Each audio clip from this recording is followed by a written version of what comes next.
episode for sure.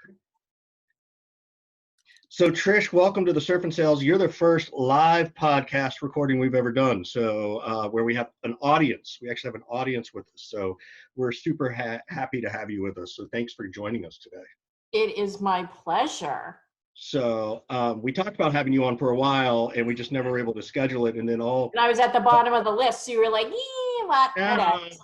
That's Scott's fault. Scott was in charge of that. That's just so you know. That was your rebellious child. So yes.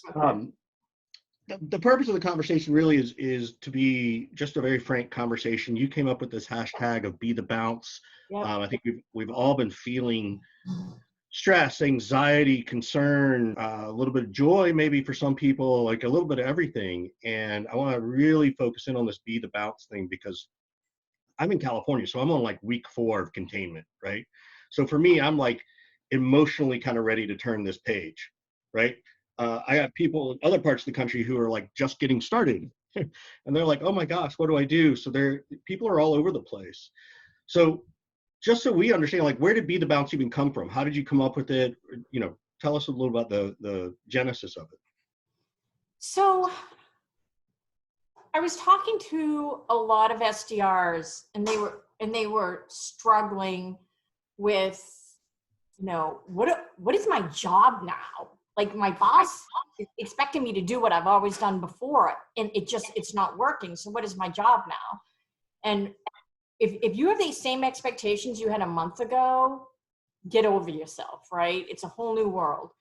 So what I decided to do was ask the executive community amongst us, sales executives and whatever, instead of saying, I need to get my team ready for when this thing turns around, take it upon yourself and say, I'm going to do something to be ready for when this thing bounces. And that thing, that my initial request was for them to take at least 1 call a day.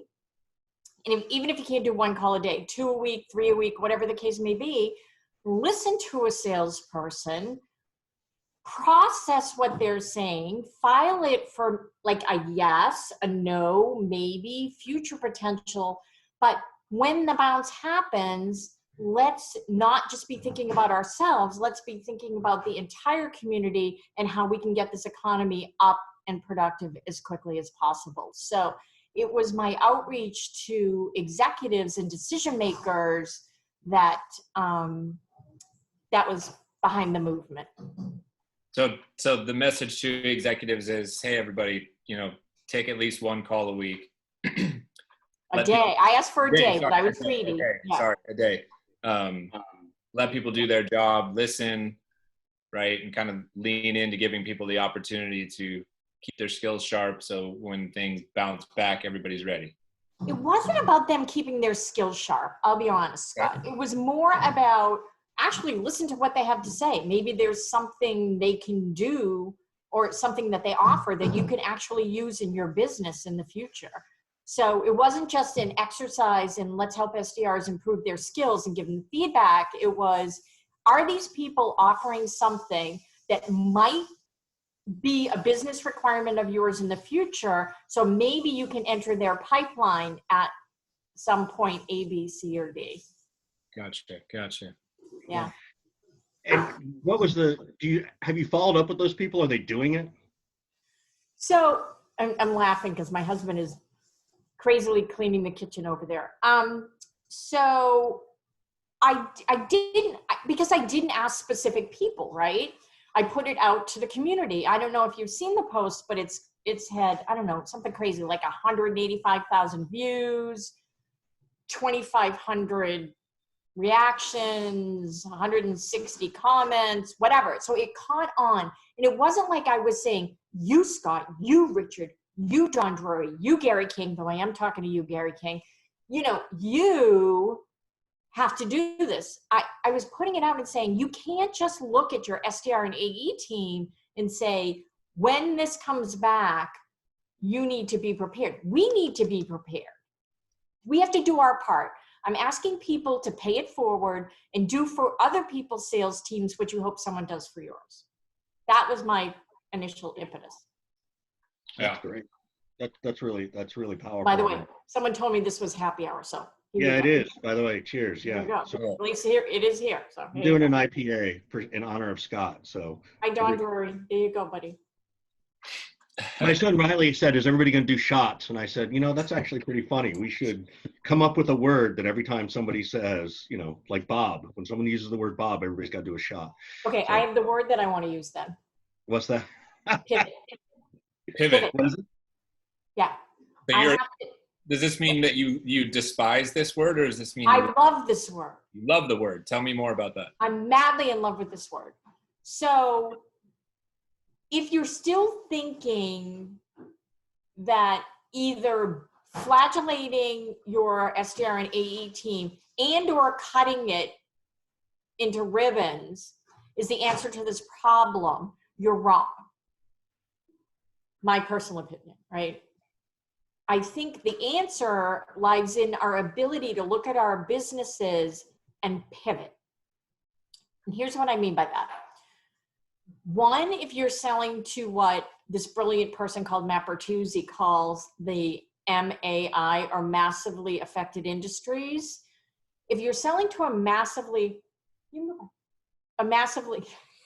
husband says hi. If you're selling, everyone says hi.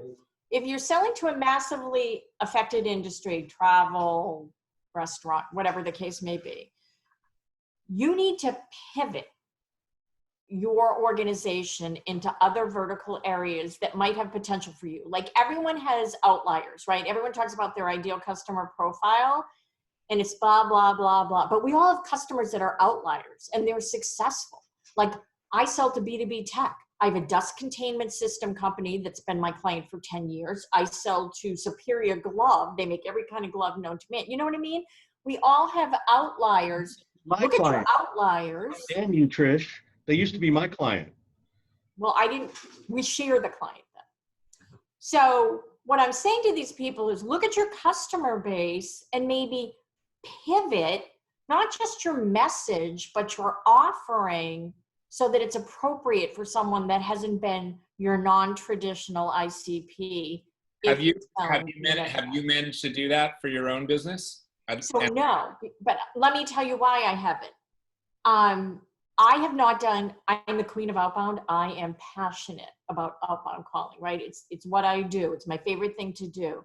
And I haven't made an outbound call in 3 weeks, which is like crazy for me, right? Same as me. So I want to hear more about that. The reason I haven't is because I'm really being deliberate about the message I want to bring to the market. And everybody needs to be deliberate about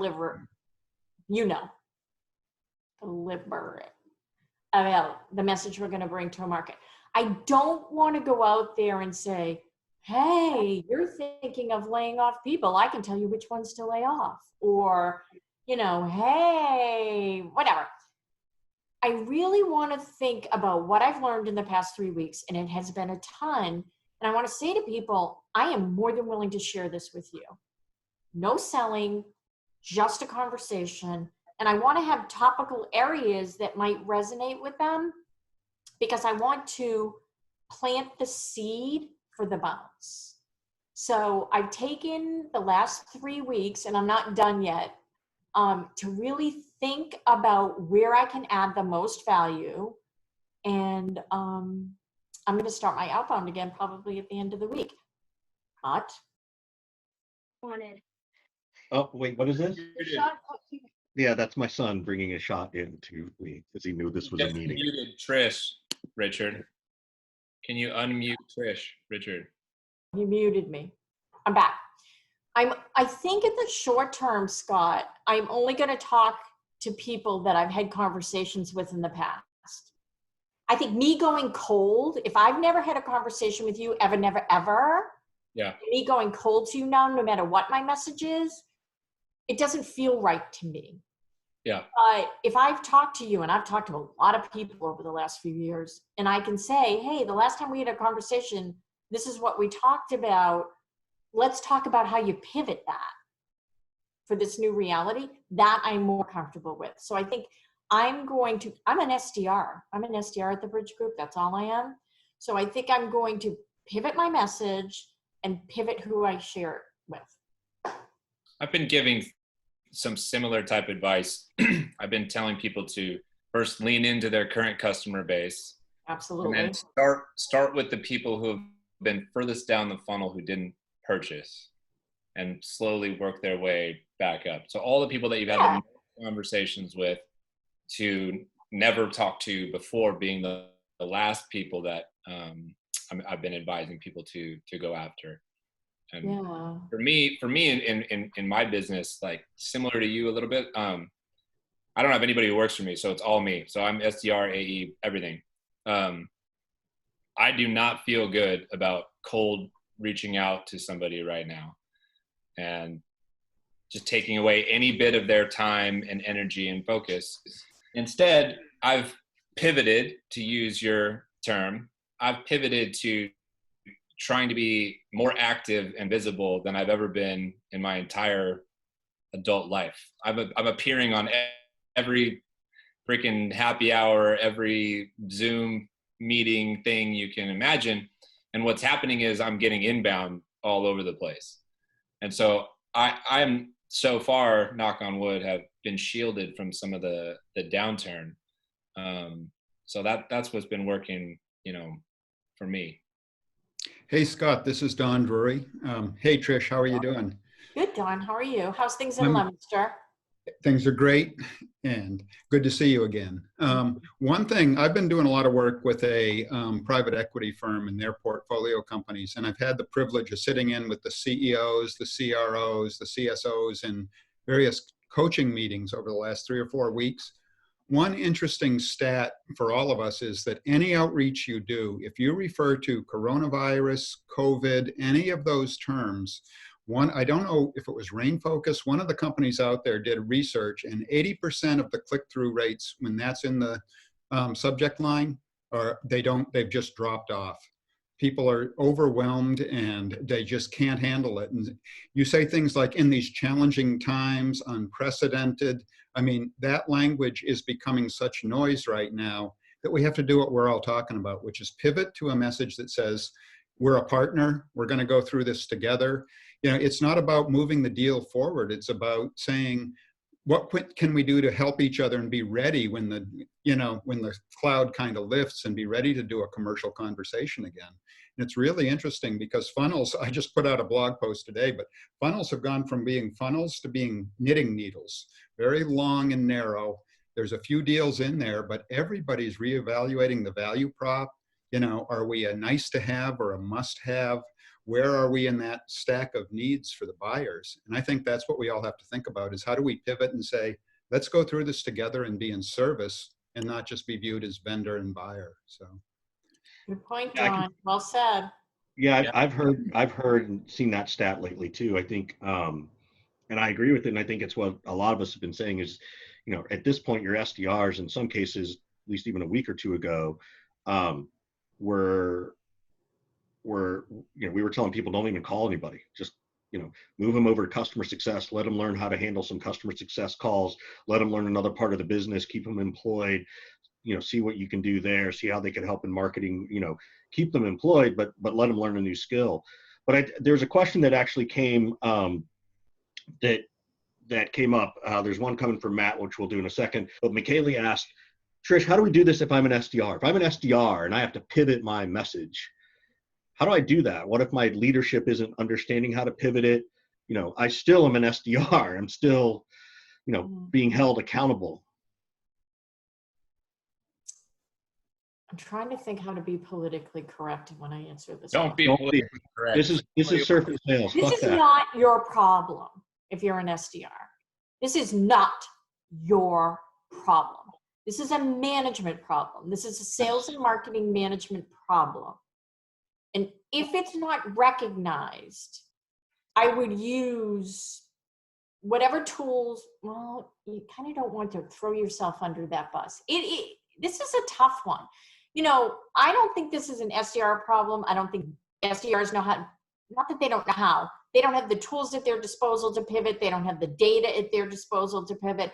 If management is not stepping up and figuring this out for you, remember that. Yeah, you're in the wrong spot long term. It's the wrong company. I'm just saying. When things bounce back, you should probably bounce out of there. I wouldn't do it right now. Don't. I didn't say that. I just said remember that. I'll say it. Everybody here who knows me knows that I'm not politically correct whatsoever. So you could toe the line and I'll just let it rip. But how many times are people going to have to pivot?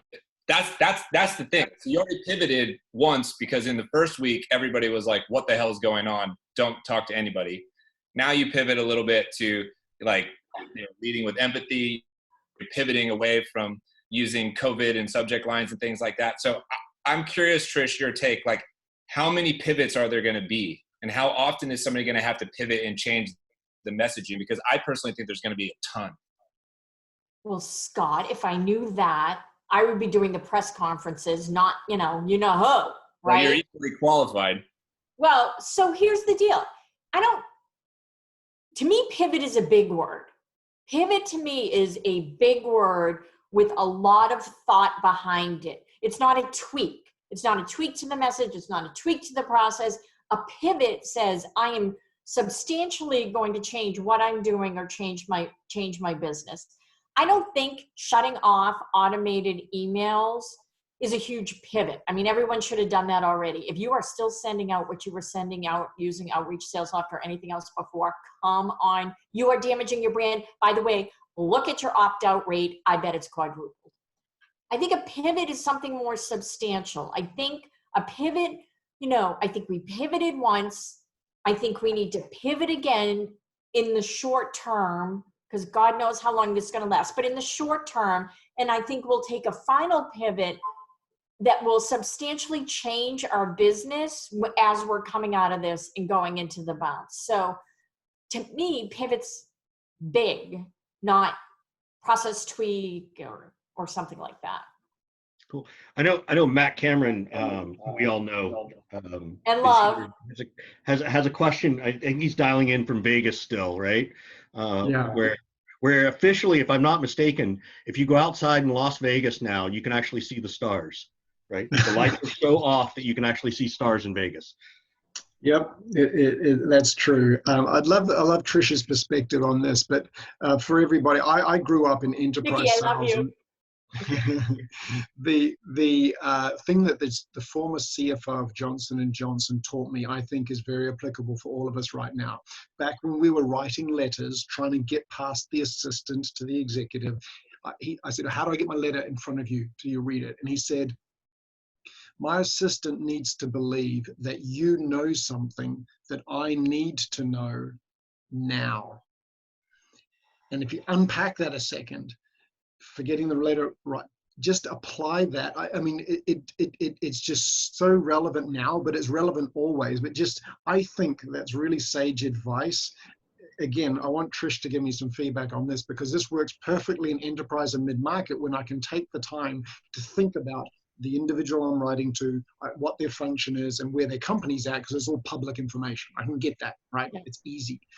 I will say that the way we're training our SDRs these days in general doesn't support that. We're getting too automated, and people aren't actually they're getting away from the abstract and thinking, in this moment, this week, what is important to Matt Cameron, and write to him about that, how I can support him in that.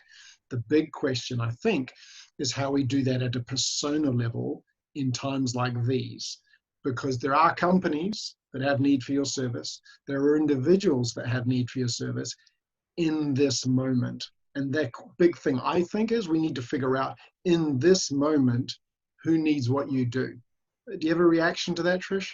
Well, how many people here, and I can't see all of you, but how many people here have read the book by Craig Kleeman called The Must React System? Okay. No. Nobody. I don't see anybody. All right.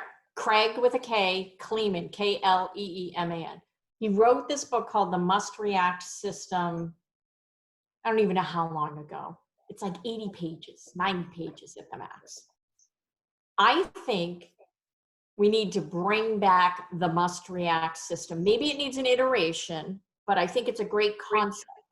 It's about creating a executive overview deck, presentation, whatever you choose to call it, that has information that you know that your buyer probably doesn't know, or maybe they know some of it, but they don't know all of it, that you use to get in front of them, right? You're like, I know what 400 SaaS companies are doing right now with their SDR teams. Would you like to know as well? Whatever the case may be. But it's called the must react system because it is about sharing information that they don't have that makes them react. I think it needs a tweak, but I think it's very interesting for this day and age. And all the SDR does in this scenario, by the way, is sell the meeting to share the information. No planting the value proposition, no trying to create vision, no qualification. They are getting the meeting with the senior executive so that the AE can share information.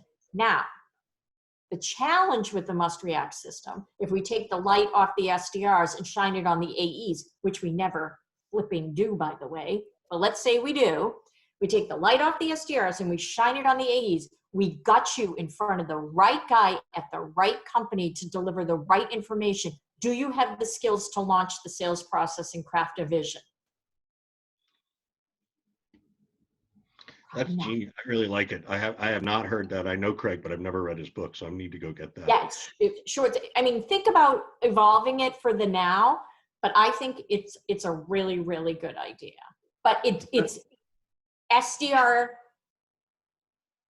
You put the words in their mouth and you send them on the path, which I think is perfect for now. But the AEs who we never shine a light on and we never analyze the ever-loving shit out of like we do with our SDRs, they need the skills to launch the sales process from a cold introductory meeting, craft a vision, and move on.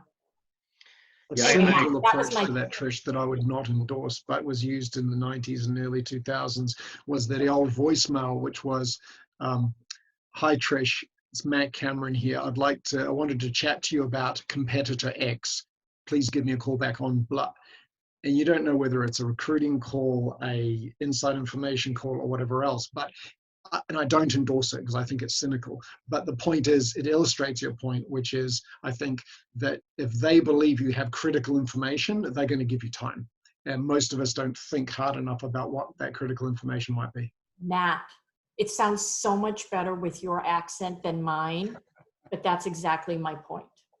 Yeah, it always works better in America for someone else's accent. So, Oh my God. Trish, just to back up what you're saying, when you and I worked together with Kronos, Yeah. a couple of years back, we won't say that, but Paul Lacey, I don't know if you remember, Paul was the CFO there. I had him come into all of my enablement onboarding classes and talk to the reps about how do you get to the CFO.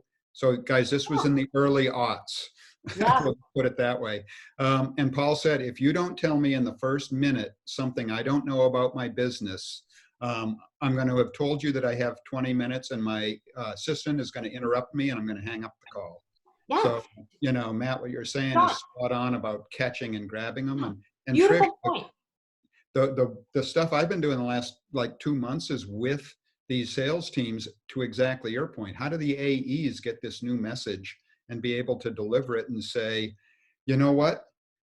We get that you don't care about any of these things. Here's something you might want to be thinking about. It doesn't have a sales pitch like a close pitch. It's just sharing the information and saying, should we look at this? Because I think there's a big pivot here, reevaluating our value as we're talking to these guys. I'm going to give the AEs a pass on messaging just like I do the SDRs. I think, and I'm going to put myself in this boat with my team, and I'm sure they'd be more than happy to club me to death over it. But I think we got lazy with our messaging.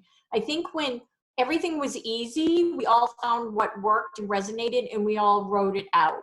So when I look at my team right now, whose job is it to figure out how I'm not going to say it, Nikki, because I don't want to do the shot, but whose job is it to figure out what the next iteration of the message should be? It's not my SDRs. It's not my AEs. It is mine, sales executives, marketing executives. It is our job to figure out what the next iteration of our messaging should be. And let me add, this is my big rant lately. If you are a sales or marketing executive and you are not on the phone making those damn calls yourself, sending those emails, reading those replies, seeing what buyers are saying, what are you doing all day? Because you ain't that busy, right? You're at home, you get time. So walk a mile in the shoes of your people. Now is the time to do it, to figure out how do I help them and how are buyers reacting. So I'm throwing down that gauntlet. I threw that gauntlet down yesterday on Modern Sales Pros too. Like, please, and I even went so far as to say, no, your SDRs can't even set these appointments for you. You have to pick up the phone and figure it out. You have to find their phone number. Well, that's the hard part. Any hard. monkey can conduct a meeting. It's getting the meeting that's the hard part. I agree. So so Thomas Stearns, I had a question. So Thomas, I unmuted you. Oh, another one of my favorite guys. Hi, Trish. Good to see everybody. I got a couple of examples of some tactics that I've seen some teams use. Wanting your take on them. Some are in progress. One has had some success, to get specific. So one team, marketing, teed up several webinars over the course of the next 3 weeks that are not COVID specific, but they did a little bit of analysis on what they think is important to their accounts today, their buyers today, and marketing teed up some of these accounts. And then the SDRs took that and called in with that opening. Like, hey, we understand that this topic might be relevant to you, wanted to invite you to this webinar. And then they would pivot. They get some interest or no interest, but then they would pivot and say, and, we also have experienced account executives here that we could set up a meeting if you'd like a consultation. So, I mean, that's not like an unusual tactic for an SDR to use in normal times. But a team of 5 got 9 meetings last week out of that. And so 9 I thought meetings that was, or 9 registrants for the webinar. they got 9 meetings out of that. And Out of post-webinar. Yeah, well, they used it as the open and they booked a meeting on top of it. So they got the registration plus the meeting. They used the webinar as the attention grabber, and then they were able to. Yeah, then they booked a meeting and then they registered them on top of it. They got a few registrants that wouldn't take the meeting via email and things like that. But I thought that was interesting. Another team made the pivot you spoke of earlier, Trish, where they identified what they were selling wasn't relative to the situation now. And they made this pivot like within a week. And it was easier for their business, but they target a different segment of their market with a different offering. And that's maintained some momentum.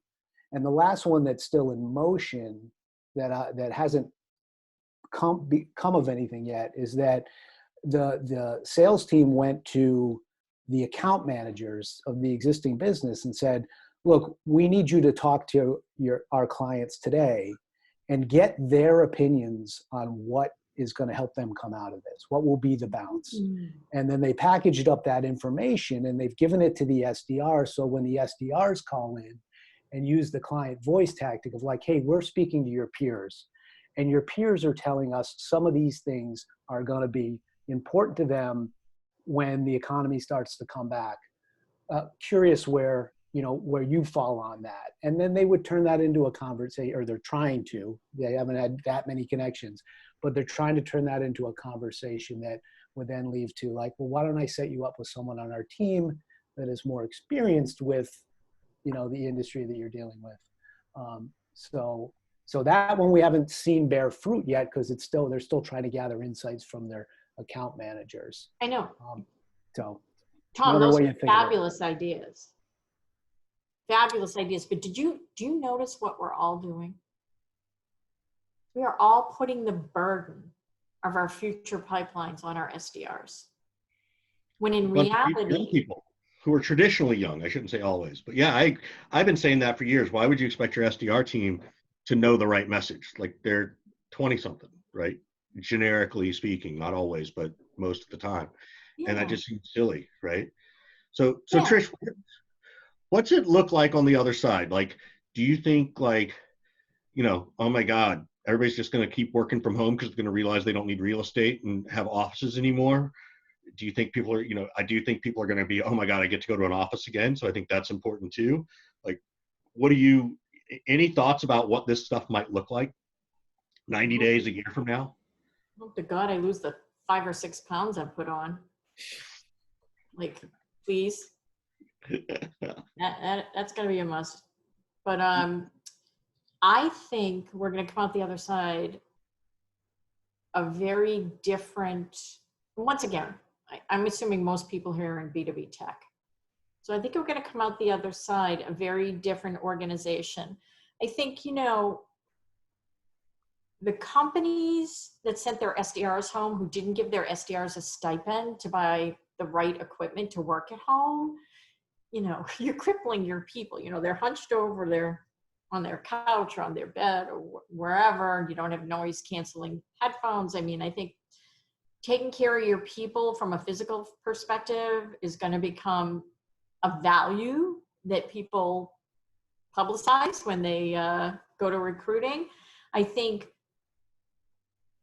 all the silly things that we did before this, like the bump email, I've sent you 42 emails before and you haven't responded, so let me send you this 43rd one. People aren't going to tolerate that anymore. They didn't tolerate that one before. I don't think they're going to tolerate it now. I think people are going to be looking for more value. I think we're going to be leaner and meaner. I think this whole thing has scared the crap out of us from a financial perspective. So I think, you know, I will talk to companies who are buying growth, one-to-one SDRs, like in the mid-market, whatever. VCs throwing money at that kind of thing. I don't think that's going to happen anymore. I think we're going to look like a very different industry. And I hope we're going to be more meaningful, more intentional, kinder, smarter. Those are all my wishes. What do you think that SDR AE is going to look like? Because I've been saying for a long time, like, if you got 10 AEs and 5 SDRs, you could force rank your AEs, get rid of 9 and 10, and go buy 5 more SDRs, right? And have more SDRs than AEs, right, at a lower cost. That's sort of been my thought. But what do you think that ratio will shift to? I think it depends on so many variables, Richard. I think it depends on, do you have brand and name recognition? What's your average deal size? What level do you sell to in the organization? How long is your sales cycle? Where do you fit in the technology adoption life cycle? Those are just off the top of mind. So I think it really depends. I just think we're not going to. Okay, so we belong to Modern Sales Pros, which is a fabulous, fabulous thing. Someone asks a question, nobody takes it to the next level, 52 people give an answer. And we're like, oh yeah, well, that was a good idea. Well, I'll take that. Yeah, I'll copy what that guy said. I'm like, you didn't even go to the second level of questioning and you're already giving advice. I think that is over. I think people are really going to start thinking things through a little bit more. And I think we'll be better served by all of that. And I'm not throwing Modern Sales Pros under the bus because I think they're fabulous. Do you think we're going to return to a world where AEs no longer feel so entitled that they never have to pick up the phone and cold call themselves?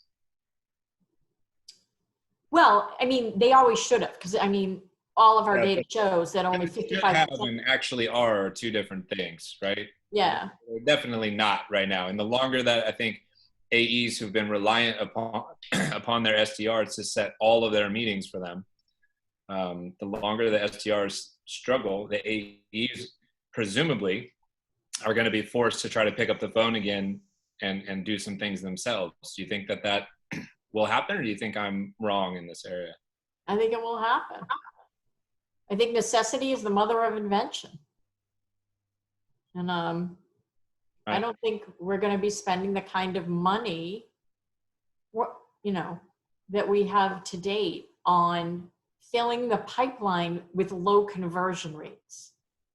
So I historically have stayed away from having any division of SDRs and AEs in my organization. You're wrong. What's that? I said, it's not my fault, you're wrong. Yeah. We can go into that whole tirade and rant on another level. No, I think we should do it right here. Why wait? I got plenty of examples that show I'm right, as I'm sure she has plenty of examples that show she's wrong. Except I've been in business twice as long as you, so I have twice as many examples. I'm kidding. Hey, I don't know how much wine you've had, but I might need to step up my tequila drinking to Apparently, no. come at you. I'm trying to be polite. I'm getting attacked. Yeah. So the point is, and Calvin is asking the same question here. Do you think we'll move towards organizations going back to the days where SDRs didn't exist and just going end to end in full sales? No, it doesn't make sense. You know, that's such a generic statement. So maybe in the SMB, like I'm on your bus, if I'm selling into the SMB and I'm selling to the owner, of course, market's going to be decimated for a while, but let's say I am, and I'm selling to the owner of a business and I use an SDR to get a meeting with that person and then wait to bring the AE in 2 weeks later.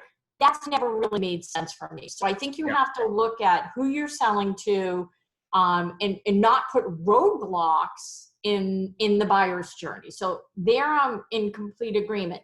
But if you're selling into the mid-market or you're selling into the enterprise, I don't think that someone who's working 4 to 6 large deals can also be prospecting at the same time effectively. So I think it's a case-by-case basis. It's very much dependent upon the size of the ticket and the purchase and the complexity. Exactly. Only in a transactional world, right? In a transactional world, you can't have an SDR, right? No, that makes no sense in the transactional world whatsoever. But we shoved them in there. Why, I don't know, but we did. Some people did. Some people avoided it. Yeah, I completely agree. What have you seen? And I don't think there's any. I think there's a great light on this, and I know Matt is going to be. He's not paying me enough to ask this question, which means nothing. But the amount of shitty leadership I've seen and bad management of like people not like none of us who are, for most of us, maybe 1 or 2 of us ever went through real management training, right? Like we got promoted because we were product experts, we were revenue experts, we could generate a phone call, we could generate a meeting, but nobody sat here and told me how to talk about when the cat died, right? And how to manage that kind of stuff. So do you think that management and leadership will also take some of this and go, wait a minute, we need to start teaching our managers to be human again and put the humanity back in leading sales as opposed to just following the numbers? No. Do you think they will? Or do you think they're going to forget it? Yeah.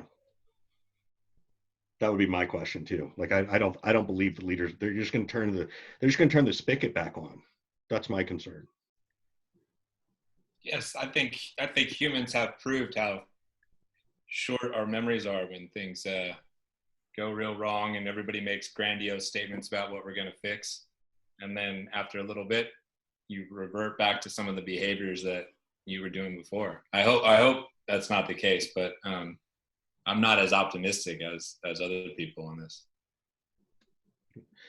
Trish, who are you seeing do things right? Like, who are you seeing, whether it's the pivot thing or they even figured it out ahead of time? Have you seen some companies that are doing it right, that are, leading by example? Or just your clients? I'm going to say all of the Bridge Group clients. Exactly. Obviously, I'm going to say that.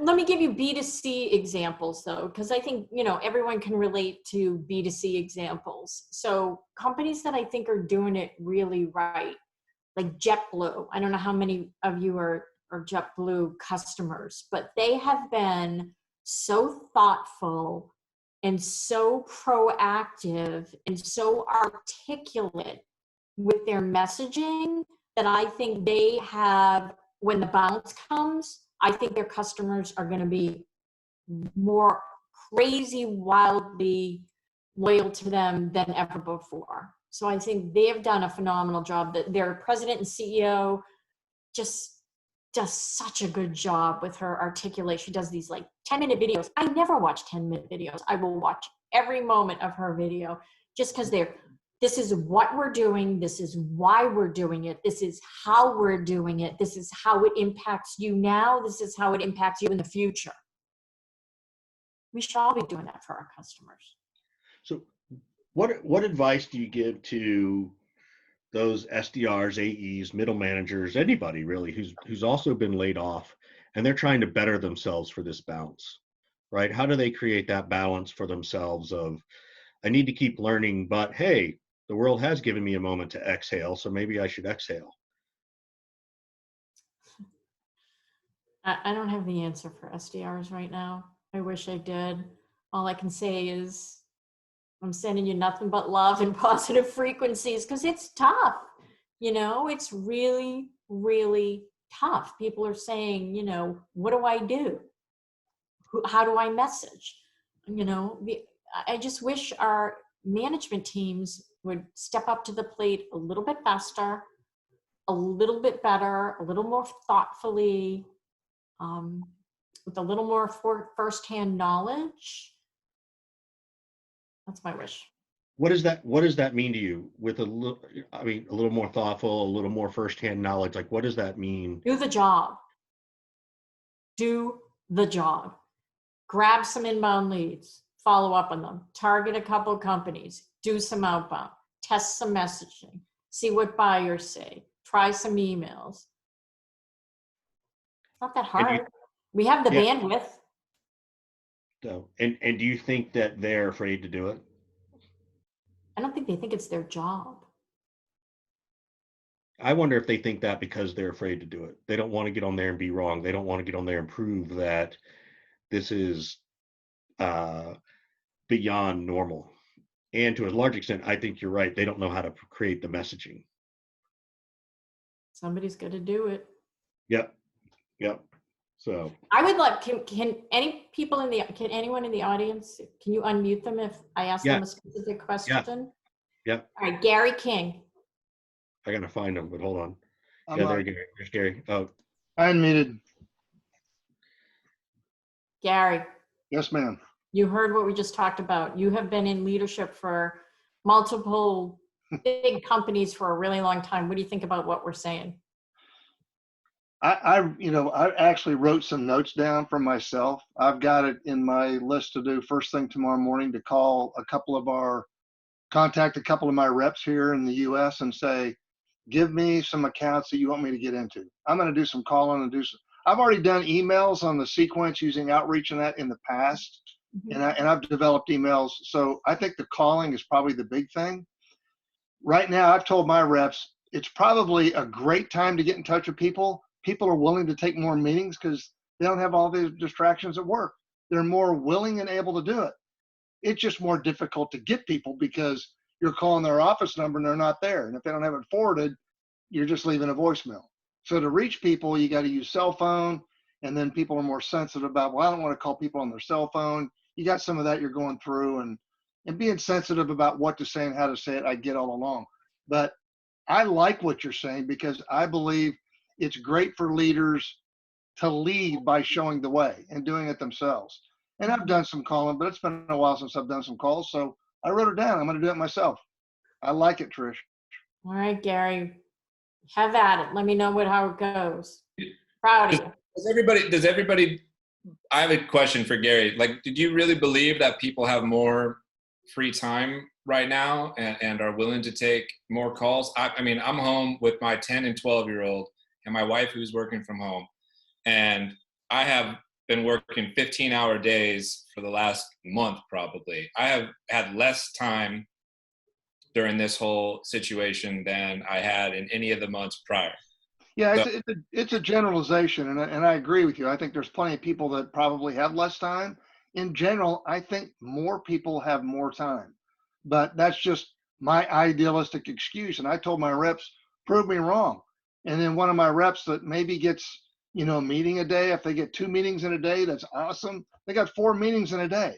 So I was like really excited for them. It showed that you can do it, but everyone's situation is a little bit different. So I appreciate what you're saying.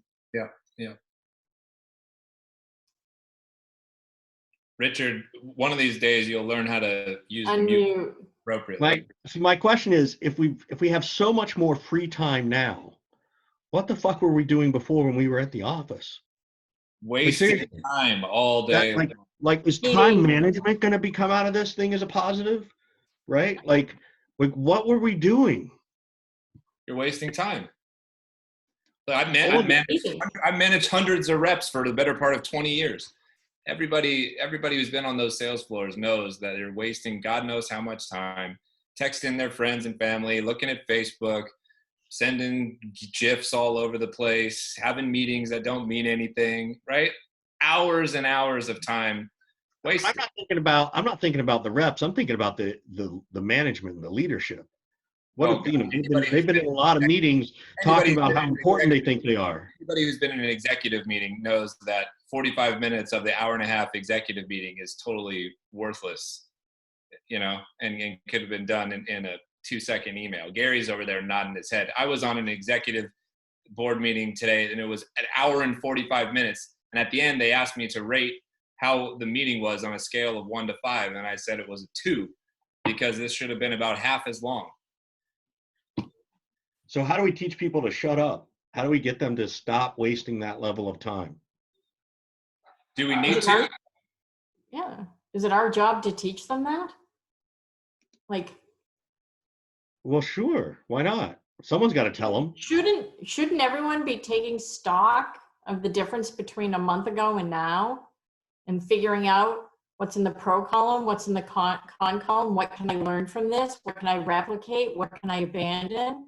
This is, I'm talking personally and professionally. I agree with Trish. Right? I agree with Trish in this. Yeah, I would hope so. And I would hope that companies recognize this a little bit.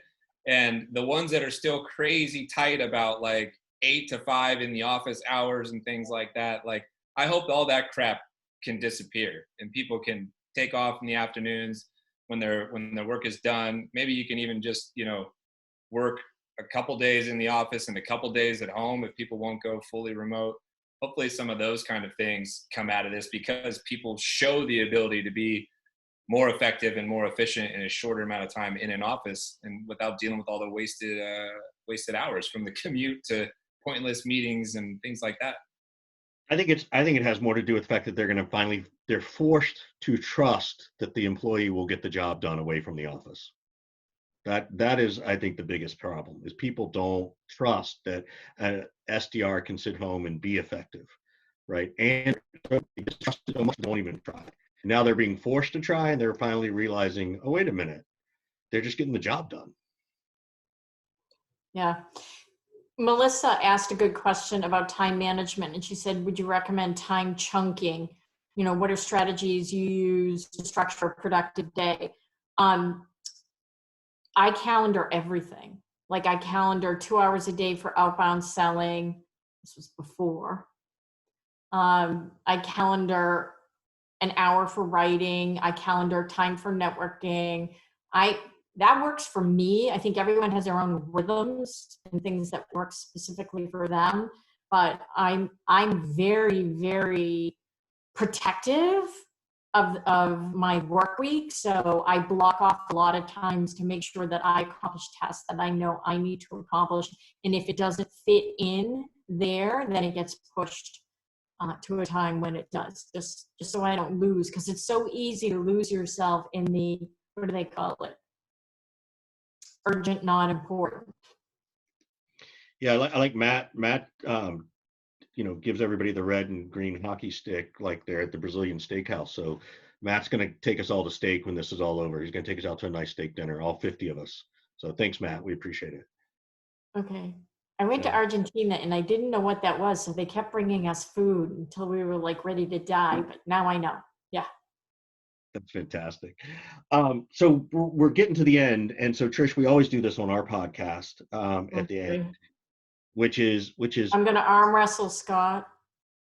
Clearly you win. He would win. You would win, Trish. You would win. So, but seriously, what can we, and by we at the moment, I kind of mean Scott and I, but also collectively to the group, how can we help Trish? I mean, you've been very generous with your time. You've been super supportive to answer our questions. How can we support Trish, the Bridge Group, what can we do to help you? Well, I mean, I think I'm pretty passionate about the hashtag Be the Bounce, and I don't own it. So any ideas you have where we can feed the community with rebound ideas, for lack of a better term, just share information. I mean, you guys are really, really, really good about sharing information. I love the fact that you're like Netflix and you release all your podcasts at once so everyone can kind of binge listen. I think that was brilliant.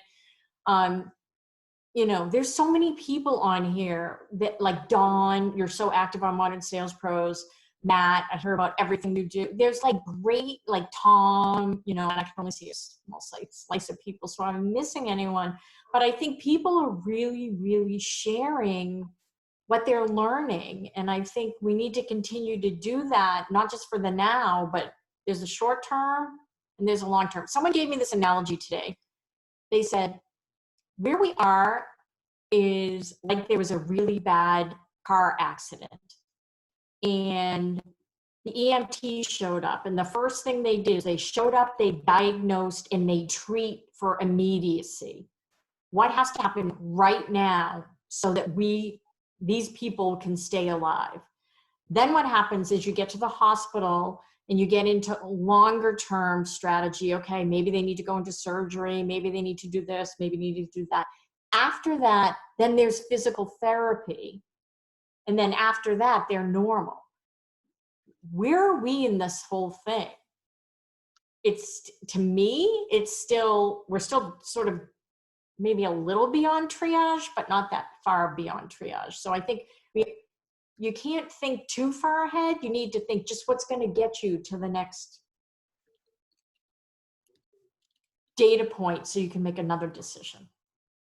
I agree. When do you think, when you think this, as this goes on, this will be the last question, we'll wrap up, but you know, let's say it's July 1, right? Like, let's say, you know, by July, we've tackled this problem. How fast do you think companies ramp up? I don't know. I'm not that smart. I don't know.